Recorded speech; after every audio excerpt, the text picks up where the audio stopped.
शिक्षक और विद्यार्थी का रिश्ता किसी किताब पाठ्यक्रम तक सीमित नहीं होता है।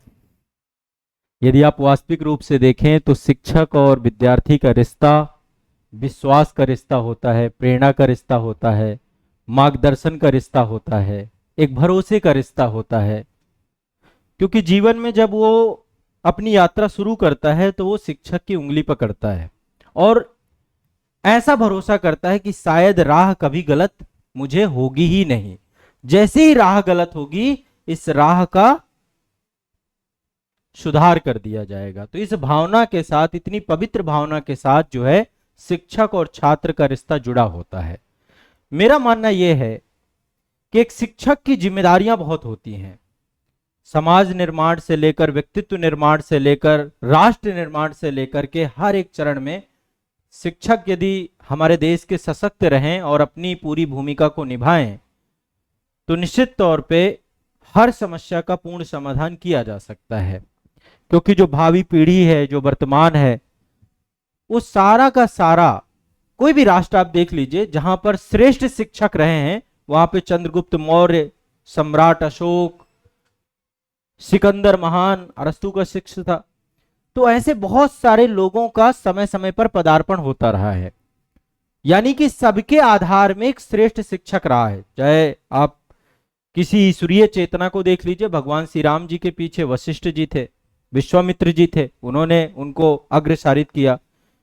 कृष्ण के पीछे संदीपनी थे, या चंद्रगुप्त मौर्य के पीछे चाणक्य जैसा व्यक्ति था जिसने एक राष्ट्र का निर्माण की भावना सबसे पहले सोची, भ्रष्टाचार के खिलाफ भ्रष्टाचारी संस्थाओं को समाप्त करने की बात कही।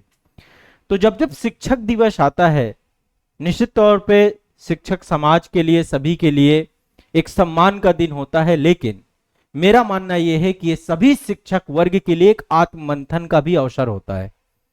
ये दिन आत्ममंथन का है कि हमें इस समाज को किस दिशा में ले जाना है, किस डायरेक्शन में ले जाना है, इस समय इस समाज की क्या स्थिति चल रही है और इस स्थिति को कैसे हम बदलेंगे। तो मेरा सिर्फ आज के शिक्षक दिवस के अवसर पर आप सभी को 3 महत्वपूर्ण बातें मैं आपको कहना चाहूंगा, और यदि 3 चीजें आप अपने जीवन में उतार लेते हैं तो मैं भरोसा दिलाता हूं कि आप अपने जीवन में कभी भी असफल नहीं होंगे। जब से मैं शिक्षण कार्य में आया हूं ये मेरे लिए बहुत पवित्र कार्य है और ये बहुत सारी चीजों से हटा हुआ है। आज के समय में शिक्षण कार्य धीरे धीरे व्यवसायीकरण होता जा रहा है। व्यवसायीकरण इस रूप में होता जा रहा है कि इसमें छात्र के भविष्य का पूरी तरीके से दोहन किया जा रहा है, उसके भविष्य को समाप्त करने की ओर भी लिया जा रहा है। क्योंकि सिर्फ और सिर्फ छात्र हो गए नंबर्स, संख्या में तब्दील हो गए और उस संख्या की होड़ लगातार आगे चलती जा रही है। बस वो नंबर्स, और जब से सोशल मीडिया का युग आया है तब से भी यदि देखा जाए तो कहीं ना कहीं पे ये चीजें आगे बढ़ती चली जा रही, इनका कोई अंत दिखता हुआ नहीं लग रहा है। मैं आपसे सिर्फ 3 बातें कहना चाहूंगा। यदि 3 चीजें आप अपने जीवन में उतार लिए तो मेरा एक शिक्षक होने के नाते मुझे लगेगा कि हाँ, मैं आप लोगों को कुछ दे पाया। सबसे पहली बात, स्वयं पर भरोसा रखिए। आज के समय पे छात्रों के साथ सबसे बड़ी समस्या है कि उनका आत्मबल कमजोर हो गया है, स्वयं पे भरोसा नहीं है, स्वयं पे विश्वास नहीं है। आंख बंद करके वो किसी ना किसी के पीछे पड़े हुए हैं। आपका गुरु आपके अंदर बैठा हुआ है। अब आप जिस अवस्था में हैं आपको मार्गदर्शित कर रहा है, आपको सही गलत बता रहा है। तो सबसे पहले स्व केंद्रित हो जाइए, स्वयं पर विश्वास रखिए, स्वयं पे भरोसा रखिए और स्वयं को हमेशा एक बात कहिए कि मैं सर्वश्रेष्ठ करने के लिए आया हूं और मैं सर्वश्रेष्ठ करके ही जाऊंगा, और सर्वश्रेष्ठ की मेरी जो ये यात्रा है ये सतत चलती रहेगी। जहां भी रहूंगा, जैसे भी रहूंगा, बेस्ट करूंगा, अपना सर्वश्रेष्ठ दूंगा। अपनी आत्म प्रशंसा करते रहिए, स्वयं से, किसी और से नहीं करना है। यदि आपने ये करना सीख लिया, अपने आप पे भरोसा करना, अपने आप पे विश्वास करना, अपने आत्मबल का उत्थान करना, फिर आपको आपका शिक्षक, आपका गुरु आपको मिल जाएगा। आज के समय पे छात्रों का यदि सबसे ज्यादा कुछ टूटा है, खासकर सिविल सेवा की तैयारी करने वाले जितने भी छात्र हैं, उनका आत्मबल टूट जाता है, उनका भरोसा टूट जाता है। कारण क्या है? चूंकि आपने सोच ही सर्वश्रेष्ठ लिया है, शिखर सोच लिया है। आईएएस बनना सबसे बड़ा शिखर है भारत में, और आपने चूंकि ये सोच लिया, अब जब समय के साथ समय गुजरता जाता है, 2 प्रयास, 3 प्रयास, 4 प्रयास, तो आपका विश्वास टूटता जाता है। आपको लगता है मैं समाज से क्या बात बताऊंगा, मुझे परिवार, क्यों किसी से बताना, क्यों किसी को समझाना, क्यों किसी को जस्टिफाई करना। तो सबसे पहली चीज, आत्मविश्वास अपने अंदर लाइए। यदि आप ये ला पाए तो निश्चित तौर पे आप में एक श्रेष्ठ शिक्षक का जन्म हो जाएगा। दूसरी चीज, समय का सम्मान कीजिए। आज के समय पे युवाओं का एक सबसे बड़ा समस्या है कि वो समय का सम्मान करना सीख ही नहीं पा रहे हैं, समय प्रबंधन ही नहीं कर पा रहे हैं। 24 घंटे की अवधि होते हुए भी हर व्यक्ति के पास समय का अभाव होता जा रहा है, समय गलत दिशा में जाता जा रहा है। जिससे पूछो मेरे पास समय नहीं है, मैं कैसे, मैं 24 घंटे का समय प्रबंधन सीखिए। यही आपकी सबसे बड़ी पूंजी है, सबसे बड़ी कैपिटल है। जीवन का नाम समय है। आप बताइए जीवन को आप क्या समझते हैं? यदि आप कह रहे हैं कि मैं 70 साल जीऊं, 80 साल जीऊं, 85 साल जीऊं, तो एक एक दिन मिल करके वो जीवन बन रहा है ना। 24 घंटे का मतलब है एक एक मिनट बन करके वो 24 घंटे बन रहे हैं ना। तो अभी जो वर्तमान का समय, वर्तमान में जीना सीखिए। समय प्रबंधन का मतलब होता है ना तो भविष्यगामी बनिए, वर्तमान को बेस्ट करते हुए चलिए। आपका पास्ट, आपका भविष्य दोनों बेस्ट हो जाएगा और आप समय रहते हुए सफल हो जाएंगे। यदि समय बर्बाद हो गया है तो अभी फिर भी समय है, फिर से समय प्रबंधन को लेकर चलिए। और तीसरी चीज, जीवन में संघर्ष आएंगे, संघर्ष का कभी अंत नहीं होता है। आप जीवन के जिस चरण में भी जाओगे संघर्ष आपको मिलेंगे, पर संघर्ष हमें मजबूत बनाते हैं, हमें चाहिए।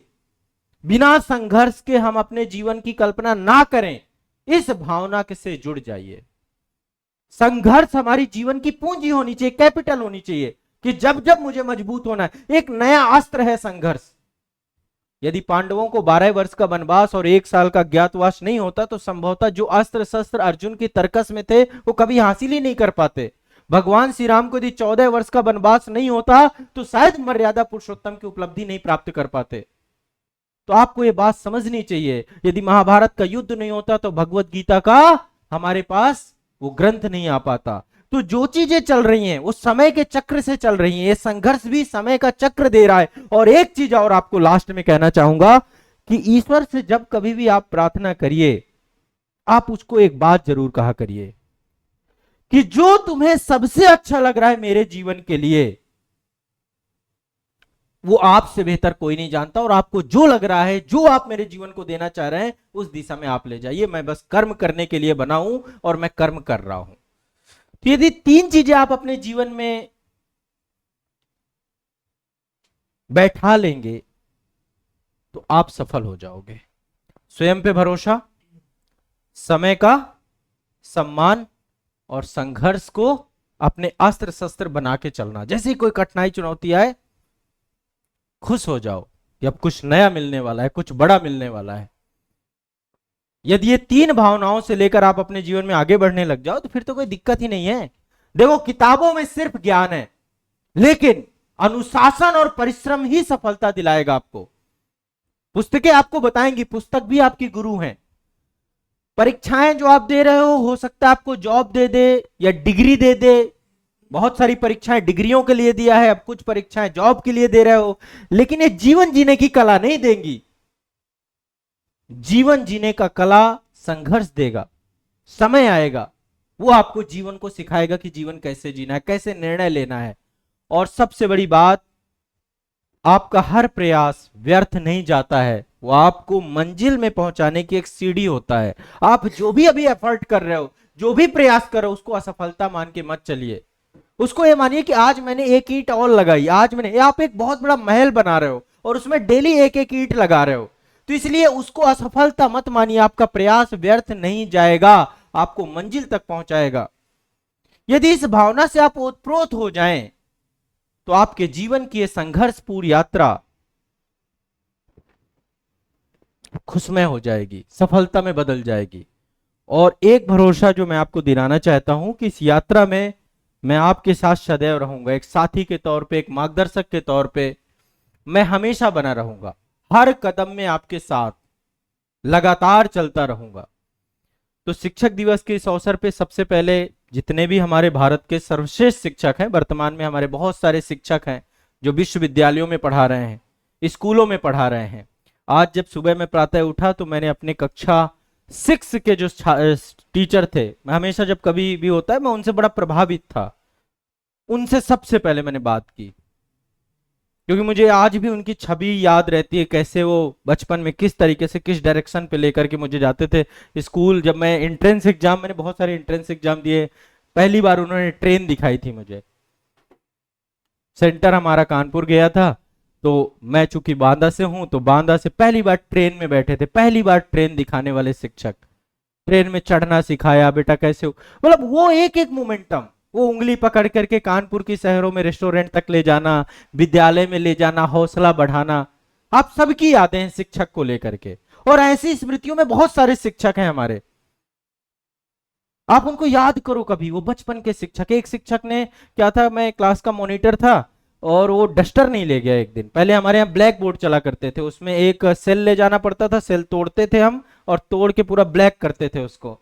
तो एक दिन मैं डस्टर नहीं ले गया, डस्टर भी वो तकिया जैसी छोटी सी व्यवस्था रहती थी, वो ले नहीं गया। वो हमारे क्लास टीचर थे, उन्होंने मारा तो आंख में मेरे उनकी अंगूठी चली गई, वो भी याद आए आज, उनके कारण से चश्मा लग गया मेरे। जब मेरी माता जी को पता चला, माता जी को पहले मैंने बताया नहीं, मैंने कहा बता दूंगा मेरे शिक्षक को डांट पड़ेगी, मैंने 1 साल तक नहीं बताया माता जी को। जब चश्मा लग गया फिर माता जी को बताया, माता जी पहुंची, कैसे मेरे बेटा को मार दिया, बोले कब, बोले 1 साल पहले। तो आप सोचिए शिक्षक जितने, मतलब मेरी भी बहुत सारी ऐसी यादें, और हम शिक्षकों के उपनाम भी बहुत रखते हैं एक ये भी चलता है पीठ पीछे, क्लास के बाद का नाम कुछ अलग। अभी क्या था, हमारे एक मित्र थे, उनकी शादी थी, कानपुर में ही थी, वो इस समय सुप्रीम कोर्ट में एडवोकेट है। उसमें गए, हमारे सारे शिक्षक आए। अब जब सारे शिक्षक आए तो पुरानी यादें ताजा, और सारे वही पुराना ग्रुप, वही शरारते, वही मन में, मतलब वो जो बचपन वाले शिक्षक है ना, जिन्होंने आपको हाथ से का कबूतर लिखना सिखाया है। हमें याद है, हम पाटी बोरका लेके जाया करते थे। पाटी बोरका समझते हैं, एक दत्ती होती थी लकड़ी की, उसको बिल्कुल, हाँ स्लेट, बिल्कुल ब्लैक कर लेते थे। बड़ा देसी अंदाज में विद्यालय गांव के चलते हैं। और हमारा विद्यालय जो था उसका हम डंडा हुआ विद्यालय बोलते थे, डंडा बहुत मारते थे, बढ़िया बांस का डंडा लाते थे। अब तो पिटते ही नहीं बच्चे। हमारे टाइम पे वहां से यात्रा चालू हुई, हो टाट पट्टी में बैठना, है ना। एक टीचर थे हमारे, उसमें एक हमारा मित्र, मतलब बहुत वो जो शरारते हैं, कभी आप बैठ के याद करिए, एक एक टीचर ने आपको कुछ ना कुछ सिखाया होगा। कुछ यादों में होंगे, कुछ डर की यादों में होंगी, कुछ प्रेम की यादों में होंगे, कुछ टीचर आपको बड़े प्यार करते रहे होंगे। वो जो चीजें हैं ना, और वहां से लेके अब तक की यात्रा,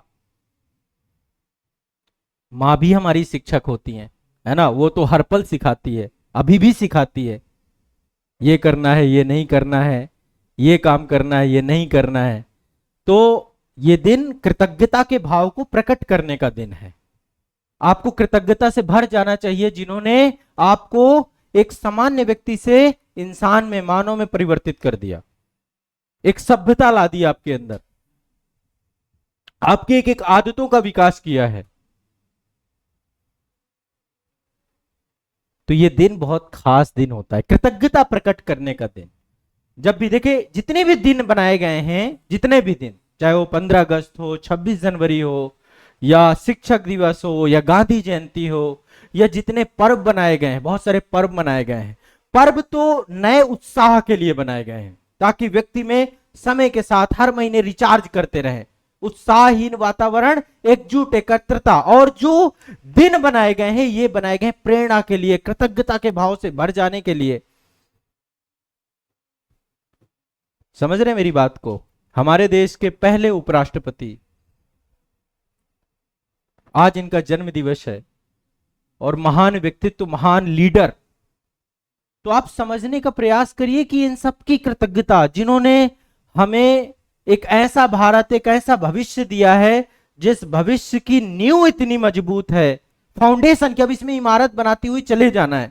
आज हम उस भारत में हैं जिसको फाउंडेशन बनाते बनाते अभी 70-75 साल हो गए, अभी भी फाउंडेशन हमारी बन रही है, अभी हमारी इमारतें बन के खड़ी नहीं हुई हैं। इमारत आप लोग हो, इस इमारत की एक एक ईंट हो आप। देखो एक चीज समझिएगा, आप लोग सिविल सेवा की सोच रखने वाले छात्र हो, जितने लोगों को मैं एड्रेस कर रहा हूं, आप लोगों ने सोचा कि हम सिविल सेवा करेंगे।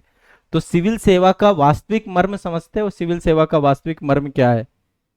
सिविल सेवा का वास्तविक मर्म है कि आप अपने आप को समाज को समर्पित कर रहे हो। आप समाज से कुछ लेने नहीं जा रहे हो, आप समाज को देने वाले ही भावना से जा रहे हो वहां पे। बस एक लाइन में सिविल सेवा इतना है, समाज को देने की भावना जिसमें होती है वो सिविल सेवक होता है। यदि इस भावना को मजबूत कर लो आप, तो आप अभी भी सिविल सेवक हो, समाज सेवक हो। और जिस दिन आप में लेने की भावना आ गई, अब जैसे चलो आज एक छोटी सी स्टोरी बताता हूं, फिर इसके बाद सेशन को समाप्त करता हूं। संभवतः ये स्टोरी कई बार जिक्र कर चुका हूं, तो शायद आप लोग जानते होंगे। दो व्यक्ति थे और उन्हें अपने जीवन से बहुत सारी समस्याएं थी। मेरे जीवन में ये अभाव है, मेरे जीवन में ये अभाव है, मेरे जीवन में ये अभाव है, ये मेरे जीवन में अभाव है, ये मेरे जीवन में अभाव है। अभावों से भरे हुए व्यक्ति थे। तो उन्होंने कहा कि यदि कभी भगवान मिलेगा तो उससे शिकायत करेंगे। और वो दिन आया कि जब भगवान मिल गए। जब भगवान मिले तो एक शिकायत करने के लिए खड़ा हुआ और उसने शिकायतों का अंबार लगा दिया। क्या दिया तूने मुझे, क्यों पैदा किया, पैदा ही क्यों किया, करता ही नहीं इससे अच्छा, संघर्ष ही दिए, ठोकरे ही दिए, परेशानी ही दी, क्यों लाया था धरती में, भूल गया था मुझे बना के। उसने इतनी कमियां भर दी, भगवान बिल्कुल सुनते रहे। बोला अब इस जन्म में जो गलती कर दी है तूने तो कर दी है, लेकिन अगले जन्म में मुझे इतना देना कि मुझे किसी को देना ना पड़े, बस मुझे मिले, मिलता रहे, मिलता रहे, मिलता रहे, मिलता रहे। भगवान ने कहा तथास्तु, जा खुश रहे, तुझे अगले जन्म में किसी को कुछ नहीं देना पड़ेगा, तुझे सिर्फ मिलेगा। दूसरा व्यक्ति मिला, बोला मुझे भी आपसे कुछ शिकायतें हैं। आपने मुझे दिया तो, लेकिन इतना नहीं दिया कि यदि कोई मेरे घर पे आता था तो मैं उसे ना तो भोजन करा पाता था, ना कभी उसकी जरूरतें पूरी कर पाता था। हमेशा एक क्षोभ से, गिल्ट से भर जाता था कि काश भगवान इतना होता कि मैं इसको दे पाता। तो बस आप इतना करना कि अगले जन्म में जब देना और कोई मेरे पास आए तो मैं उसकी मदद कर सकूं, कभी मेरे घर से खाली हाथ ना जा पाए। बहुत तकलीफ होती थी मुझे, मैं रात रात सो नहीं पाता था जब भी कोई आता था और मैं उसकी मदद नहीं कर पाता था। तो बस भगवान इतना कर देना, साईं इतना दीजिए ताकि मैं भी भूखा ना रहूं, साधु भी भूखा न। ये भावना के साथ उसने भगवान से याचना की। भगवान ने कहा तथास्तु। अगला जन्म हुआ, दोनों ही पैदा हुए। एक बना उस शहर का सबसे बड़ा भिखारी। कैसे? उसका एक ही कॉन्सेप्ट था, जो भी हो सब मिले, मिले, कोई को देना ना पड़े। तो उसको भगवान ने कहा ले, अब तुझे केवल मिलेगा, जो तुझे किसी को देना नहीं पड़ेगा। और जिसकी भावना यह थी कि मुझे सबको देना है, बांटना है, मेरे घर से कोई बाहर, एक भावना का ही फर्क था, उसको बनाया उस देश का राजा, ताकि तुम्हें सिर्फ देना पड़े, देना पड़े। राजा का भाव देने का होता है, लेने का नहीं होता है। तो बादल बनिए, अपने लिए मत बरसिए, नदियां बनिए, अपने लिए मत बहिए, पेड़ बनिए जो अपने लिए फल नहीं उगाते हैं। कोई पेड़ ये कहता अरे मैं एक भी फल नहीं दूंगा, सब मेरे, सब मेरा है, ये पूरा बाग मेरा है, कोई खा नहीं लेना, सब दे देता है, सब निछावर, जाओ समाज को बांटो, लोगों की भूख भरो। हवा बनिए, हवा यदि मना कर दे नहीं नहीं मैं तो खुद को लूंगी बस, ऐसी भावना जिस दिन आप में आ जाएगी उस दिन आप वास्तव में इस समाज के एसेट्स बन जाओगे। नहीं तो आप वो जो अभी आया था ना वीडियो, किसी आईएएस अधिकारी के घर से 20 करोड़ निकल रहे हैं, किसी जज के घर से 15 करोड़ निकल रहे हैं, कोई रात भर नोटे जला रहा है और उसकी नालियां जाम हो जा रही हैं।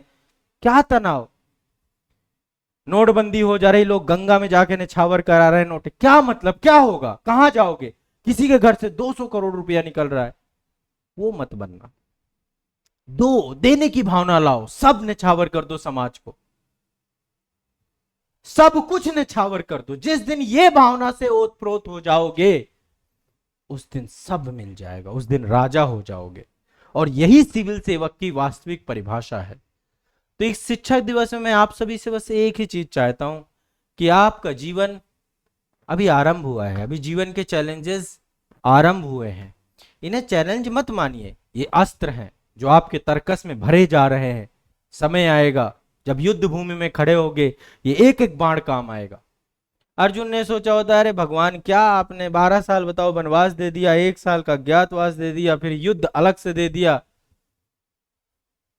इस भावना के साथ 12 साल का ज्ञातवास नहीं उसने उसने साधना के तौर पे, साधक के तौर पे पूरा समय काल उन्होंने व्यतीत किया। तो साधक बनिए, यह आपका सर्वश्रेष्ठ समय काल चल रहा है।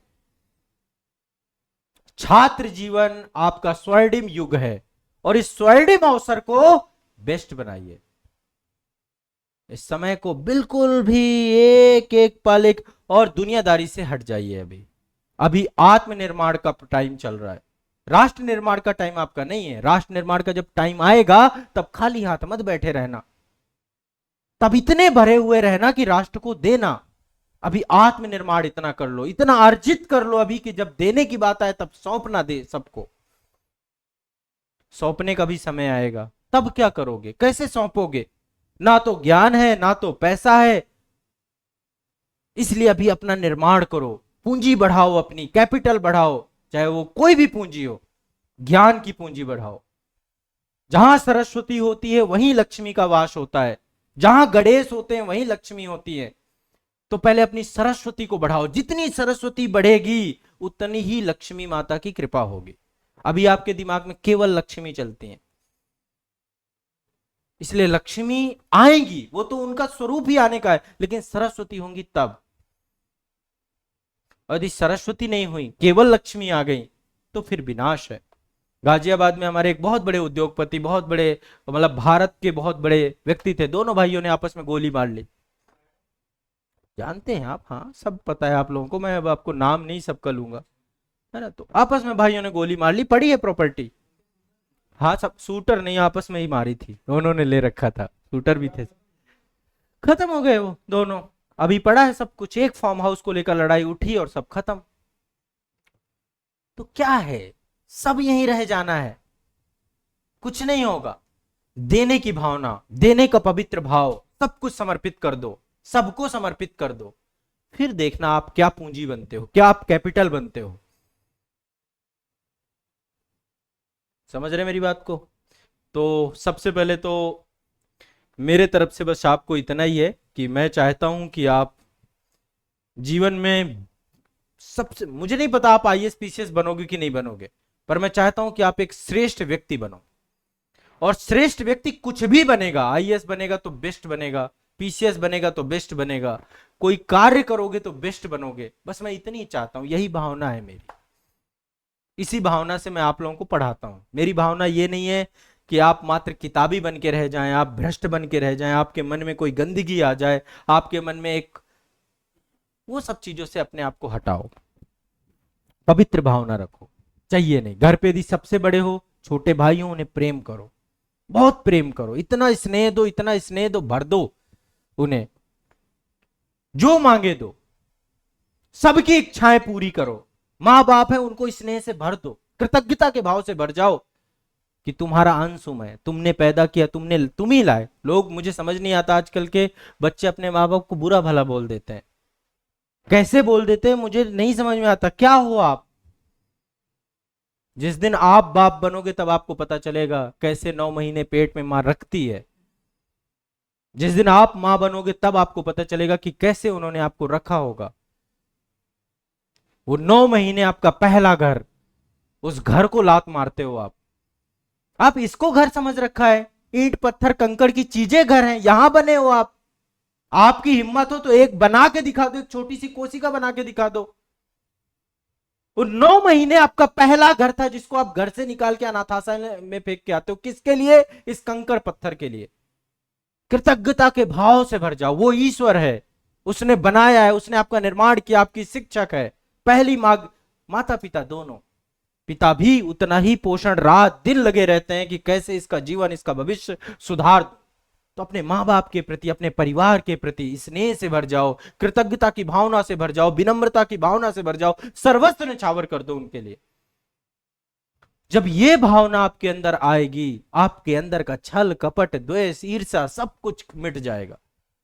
आप एक पवित्र व्यक्ति बन जाओगे, प्योरिटी 24 कैरेट गोल्ड बन जाओगे, जिसमें जीरो मिलावट है। और जिस दिन जीरो मिलावट के व्यक्ति बन गए, सब कुछ हल्का हो जाएगा, मन शांत हो जाएगा, कुटिलता खत्म हो जाएगी, किसी से भी कुछ आपको फिर लेना नहीं है, चाहे वो प्रतिशोध ही क्यों ना हो। प्रतिशोध की भावना से हट जाओगे। आजकल हो क्या रहा है, विरासत में प्रतिशोध मिल रहे हैं। आपको पता है, विरासत में प्रतिशोध, जिनसे आपकी कभी किसी से लड़ाई नहीं हुई, किसी परिवार से, रिश्तेदार से, आपको विरासत में नफरतें मिल गई। तो वो सब कुछ समाप्त करो, एक प्योर व्यक्ति बनो, सबको क्षमा करो, क्षमाशील बनो, शांत बनो, गंभीर बनो, चिंतनशील बनो। जब ये सब चीजें आ जाएंगी, फिर आप एक श्रेष्ठ व्यक्ति की श्रेणी की तरफ बढ़ोगे। कुछ नहीं चाहिए किसी से, ना कुछ नहीं मांगना किसी से। और जब आप एक ऐसा एसेट्स बनोगे इस देश के लिए, फिर अभी आप चाह रहे हो कि ऐसा कोई एसेट्स आ जाए, ऐसा एसेट्स खुद बन जाओ ना। फिर आपको किसी की जरूरत नहीं, कोई गुरु की जरूरत नहीं, आप तो सबसे बड़े गुरु बन गए, जिसमें शुद्धता है, जिसमें खोट नहीं है। फिर आप खुद गुरु हो, समाज के लिए गुरु हो, फिर आप बहुत कुछ दे के जाओगे। और जब तक आपके मन में ईर्ष्या, द्वेष, प्रतिशोध, ये सब भावनाएं भरी होंगी, फिर आप पवित्र नहीं रहे, मिलावट है, गंदगी है, उस नाले की तरह हो जो वास, जिसमें बास आ रही है, वो कूड़ेदान की तरह हो जो गंदगी से भरा हुआ है, जिसको कभी साफ नहीं किया गया। हर चीज के खिलाफ आपको बस ये कमी है, ये गड़बड़ है, ये गड़बड़ है, ये खराब है, वो खराब है, बस इसी में उलझे रह जाओगे। और 70 साल, 80 साल जीवन उड़न छू हो ही गया, 20-25 साल चले गए आपके जीवन के। इसलिए आप जिम्मेदारियों को समझिए।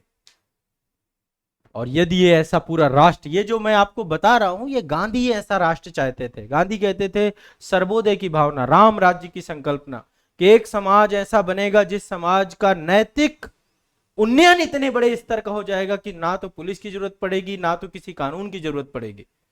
समता मूलक समाज, राम राज्य, जहां राम राज्य की परिकल्पना में क्या कहते हैं, जहां बकरी और शेर दोनों ही एक घाट में पानी पी रहे हो, किसी को कोई किसी का भय ना हो, ऐसा समाज।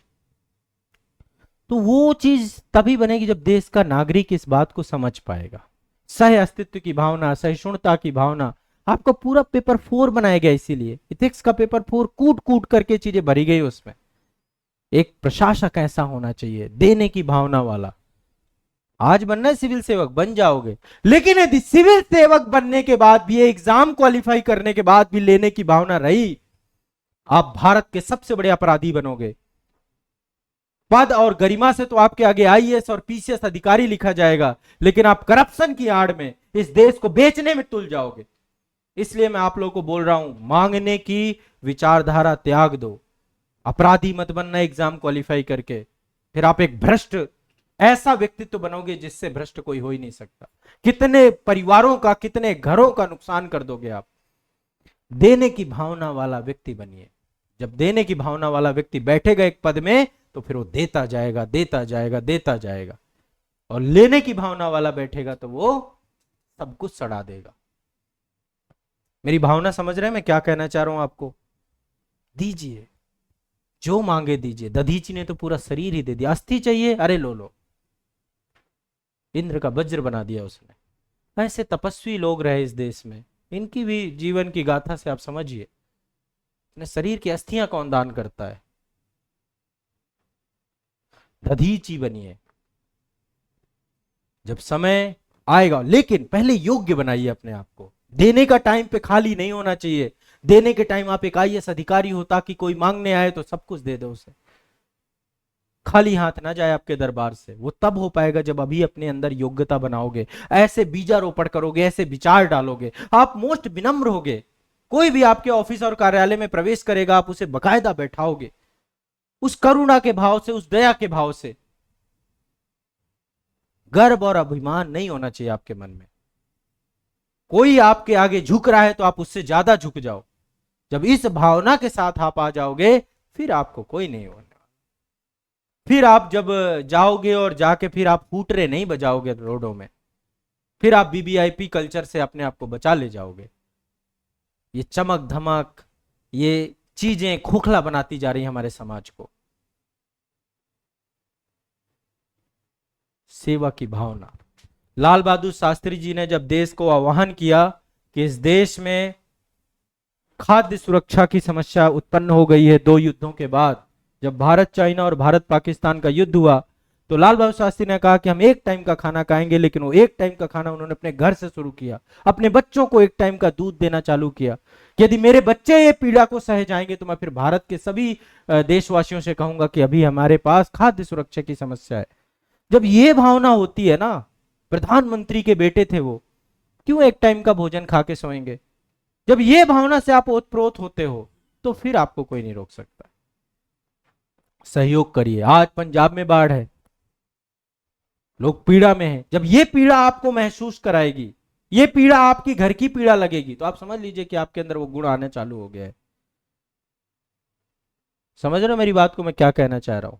यदि ये सब कुछ अपने अंदर ला पाए तो फिर आपको कोई रोक नहीं पाएगा। कहां रोक लेगा? कैसे रोक लेगा? कौन आपका कुछ बिगाड़ लेगा? राम काज कीन्हे बिना मोहि कहां विश्राम। हनुमान का भाव देखा है आपने? मैंने कुछ नहीं किया, सब राम कर रहे हैं, सब राम कर रहे हैं, सब राम कर रहे हैं, मैं तो राम का दास हूं, राम का सेवक हूं। कोई उतना बलवान, उतना शक्तिशाली, उतना, वो क्या हो जाता? पागल हो जाता है। अरे मैं तो अतुलित बलधामम। क्यों उन्होंने अपना सब कुछ न्यौछावर कर दिया? प्लूटो बनिए, वो विनम्रता लाइए, मैं तो कुछ नहीं, सब मेरे गुरु सुकरात का है, जो कुछ भी है मैं तो बस उनके शब्दों को लिपिबद्ध कर रहा हूं। जब ये भावना आ जाएगी ना, फिर आप महान बन जाओगे। महानता का गुण यहीं से आता है। अभी क्या आपके अंदर है? सब मैं। जिस दिन ये मैं खत्म होगा आपका, उसी दिन आप जिंदा हो जाओगे। मैंने आपको मार दिया है, उस अहम ने मार दिया है। घर पे एक आपके अंदर है कि मैं ये कर रहा हूं, मैं वो कर रहा हूं, कल के दिन मैं आईएएस बन गया, मैं ये, कुछ नहीं हो भाई। आप एक चंद लम्हे का समय आएगा जब आप इस धरती से वीरान हो जाओगे, लोग आपको याद रखेंगे, आपको भूल जाएंगे। याद तभी रखेंगे जब आप याद रखने की योग्यता रखोगे, है ना? इस बात को समझिए। देना है, इतना दे के जाना है इस समाज को। मैं देखो आज शिक्षक दिवस है, मेरी भी बहुत सोच है, इतनी चीजें सोच रहा हूं। अभी तो इस समय पुस्तकों में लगा हूं। मैं एक विश्वविद्यालय बनाना, विश्वविद्यालय नहीं, महाविद्यालय बनाना चाहता हूँ। विश्वविद्यालय तो अभी मेरी सोच तक नहीं आया।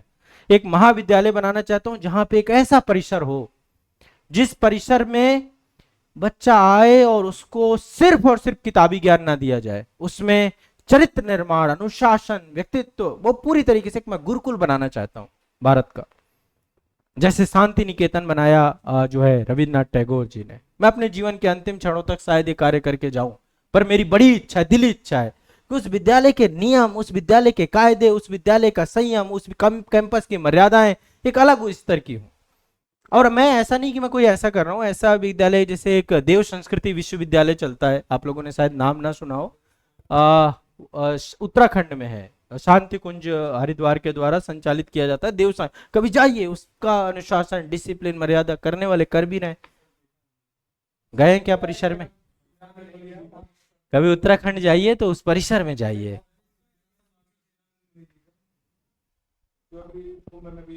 अच्छा, हाँ हाँ। नहीं, चिन्मय अभी वो तो पंडित श्री राम शर्मा आचार्य तो अभी हमारे वो हैं नहीं, लेकिन उनके जो परिवार के चिन्मय पांडे जी अभी वो है, और प्रणव पांडे जी हैं, उनके द्वारा संचालित हो रहा है। तो मतलब ऐसी चीज चल रही है। गुरुकुल कांगड़ी का नाम आपने सुना होगा, वो भी पूरा इसी व्यवस्था पे चलता है। बहुत सारे लोग कर रहे हैं काम, लेकिन मेरी भी अपनी इच्छा है कि एक शिक्षक होने के नाते मैं अपने समाज को कुछ ऐसा दे के जाऊं कि उससे जो लोग निकलें तो फिर राष्ट्र की, उनके दिमाग में केवल राष्ट्र चले।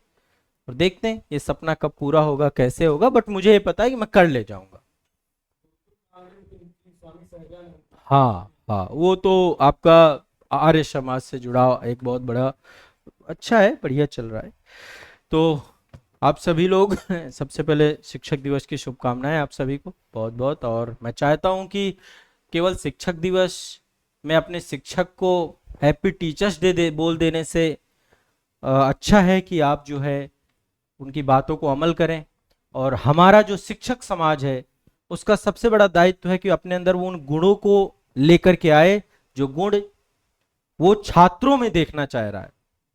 हम ज्ञान तो बहुत देते हैं, मेरी भी हमेशा कोशिश रहती है, और मैं ये नहीं कहता कि मैं हर बात जो आपको बताता हूं शायद उसे अमल कर पाता हूं, लेकिन मैं कोशिश पूरी करता हूं कि जो भी बताऊं पहले वो मेरे अंदर हो, तब मैं उस भाव से आपको बता पाऊंगा।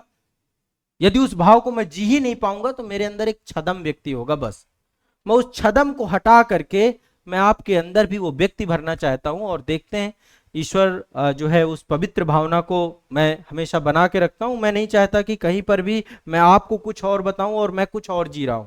वो डुअल जिंदगी नहीं होनी चाहिए। और मैं कोई ऐसी चीज नहीं बताता हूं जो मैं अपने अंदर धारण नहीं कर सकता हूं। जब आप मेरे बहुत मिलने वालों से मिलेंगे तो वो आपको बताएंगे कि मैं किस जीवन पद्धति का व्यक्ति हूँ। बहुत सामान्य जीवन वाला व्यक्ति हूँ मैं, बहुत सामान्य जीवन जीता हूँ। और अभी मेरे जीवन में कोई बहुत बड़ी उपलब्धियां मैंने नहीं हासिल की हैं, लेकिन हाँ मैं प्रयास कर रहा हूं, अभी अर्जित कर रहा हूं, वो न्यू बना रहा हूं। बस मेरी सोच बहुत बड़ी है। मैं ऐसे युवा बनाना चाहता हूं जो युवा जब राष्ट्र के उन पदों पर जाएं जहां पर नीतियां बनती हैं, जहां पर उनकी एक साइन से लाखों लोगों का जीवन प्रभावित हो सकता है, वो युवा मैं चाह रहा हूं कि उनके एक साइन से कई सारे लाखों लोगों का जीवन बन जाए और उसी दिशा में अग्रसारित हूं। मैं इसीलिए आपको केवल किताबें नहीं पढ़ा रहा हूं, सब्जेक्ट नहीं पढ़ा रहा हूं, मैं जीवन का वो ज्ञान बता रहा हूं जो आगे चल के काम आएगा इस राष्ट्र के। और एक चीज और बता रहा हूं, जब आप जाओगे तो इतना आसान मिलेगा नहीं सब कुछ। सिस्टम बहुत जटिल है और उस जटिल सिस्टम में सामंजस्य बैठाना ये कला भी आपको सीखनी पड़ेगी। बहुत जटिल सिस्टम है। आपने अभी एक देखा, एक रेड करके, रेड रेड है ना, रेड अभी एक मूवी आई है, 2-1 दोनों। एक अधिकारी का जीवन इतना आसान नहीं। देखा करिए ये सब मूवी, एक आईआरएस अधिकारी की कहानी है उसमें कि एक ईमानदार व्यक्ति अपने जीवन में बहुत, एक सूल करके मूवी आई थी, सूल देखी आप लोगों ने, मनोज बाजपेयी जी की। पुलिस अधिकारी बनते हैं और जिस तरीके से उनका जीवन, हाँ बताएं। अच्छा अच्छा, तो ये ले लीजिए, कोई यदि हटा सकते हो तो हटा दीजिए, है ना। और या फिर 15-20 मिनट इंतजार कर लीजिए, ठीक है। हाँ बोल दीजिए 15-20 मिनट का इंतजार कर लें। इसी के साथ मैं सत्र समाप्त कर रहा हूँ और मैं आप लोगों से अपेक्षा करता हूँ कि मेरी बातों को आप अपने जीवन में लाइए। निश्चित तौर पे आपके जीवन को नई दिशा धारा ये बातें देंगी, ठीक है। चलिए।